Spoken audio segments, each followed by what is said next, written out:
All right, let's get right into it. We're talking about how to build habits that actually stick. And we're not going to do it with willpower or motivation apps. Nope, we're going to do it by understanding and then hijacking your brain's fundamental wiring. Think of it like getting admin access to your own mind. Sound familiar? You get super fired up. You decide this is it. You're going to change your life. You go beast mode for like 3 days, and then nothing. You're right back where you started. It's a super frustrating cycle, right? Well, there's a very specific biological reason that happens. And that reason is what I like to call the motivation scam. See, almost all of us have been taught to wait for that lightning bolt of inspiration before we take action. But what if I told you that waiting for motivation is the very thing that guarantees you'll fail? So let's get one thing straight right now. If you've tried and failed to build a habit before, you are not lazy, you're not undisciplined, it is not a character flaw. You aren't broken. You've just been trying to play the game with the wrong rulebook. This right here, this is the secret. The people at the absolute top of their game, the most consistent performers on the planet, they don't run on motivation. They don't wake up hoping they feel like it. They build habits through ruthless neurological conditioning, making them so automatic that doing them requires zero emotional effort. To really get this, you have to think of your brain like a computer. And that computer is running on a very, very old operating system, an OS that was designed millions of years ago for one primary goal: survival. And what does survival mean? It means conserve energy at all costs and avoid anything that feels hard or uncomfortable. And that's the fundamental conflict, isn't it?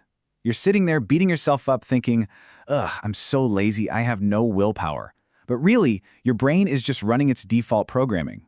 It sees that new gym habit not as a path to success, but as a dangerous waste of energy. It's a feature of its survival design, not a bug in your character. Now, this is probably the biggest myth we need to bust. We think we need motivation to start. The biological truth is the complete opposite. Motivation isn't the spark, it's the firework. It's the dopamine rewards your brain gives you after you've already started, and it sees you're making a little progress.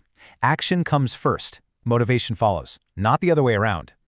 So, if we can't rely on our feelings or motivation, how do we actually get things done? How do we bypass that ancient, lazy operating system? Well, we use cheat codes. 4 neurological cheat codes that give us admin access to our own minds. First up is the 20-second friction flip. Look, your willpower is fickle.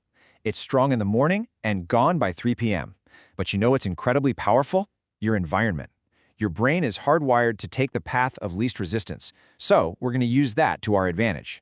The logic is just so simple. You make your good habits laughably easy to start. You want to work out in the morning? Sleep in your gym clothes. At the same time, you make your bad habits just a little bit harder. Hide the cookies. Put your phone in another room before bed. The goal isn't to fight your brain's lazy nature. It's to make the habit you want the easiest possible option. All right, cheat code number 2 is the 2-minute ignition.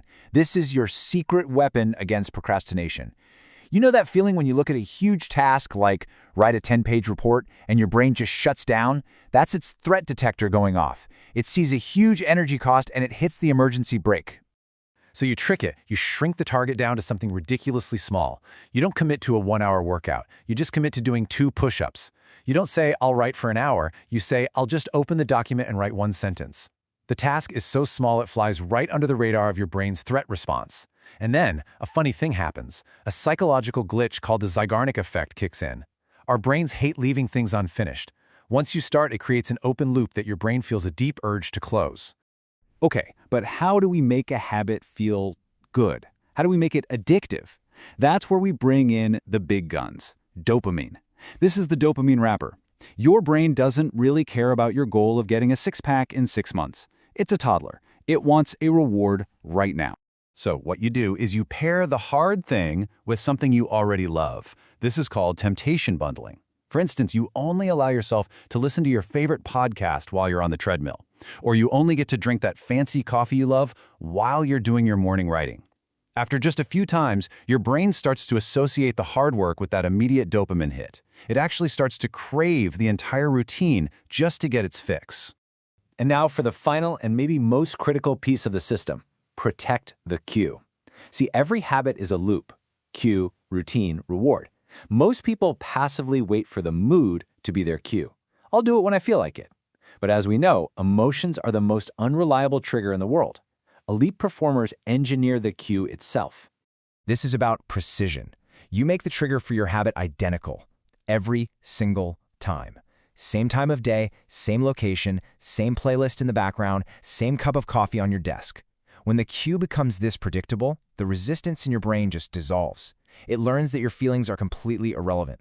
The cue fires, the routine runs. End of story. Okay, so those 4 cheat codes will build the machinery of the habit. But to make it truly permanent, to lock it into your very being, we have to go one level deeper. We have to forge a new identity. Here's why this is so important. Your brain cannot stand a conflict between your behavior and your identity. When you say, "I'm trying to be a writer," your brain hears, "I'm pretending. This isn't who I really am." You have to stop trying and start being. You just decide. From now on, I am a productive person. This is the kind of statement you have to literally brainwash yourself with. Say it out loud, internalize it. I am the type of person who keeps their promises to themselves. I am the type of person who shows up even when it's hard. Your identity shapes your actions, and then your new actions reinforce that powerful identity. It becomes an unstoppable upward spiral. So there you have it. You've got the cheat codes. You have the final step for installing a brand new identity. Now it all comes down to one thing: execution. It's your turn to actually install this upgrade to your mental OS. And I want you to remember this. You were never the problem. You are not unmotivated. You're not lazy. You've just been fighting a biological war against your own brain using the wrong weapons.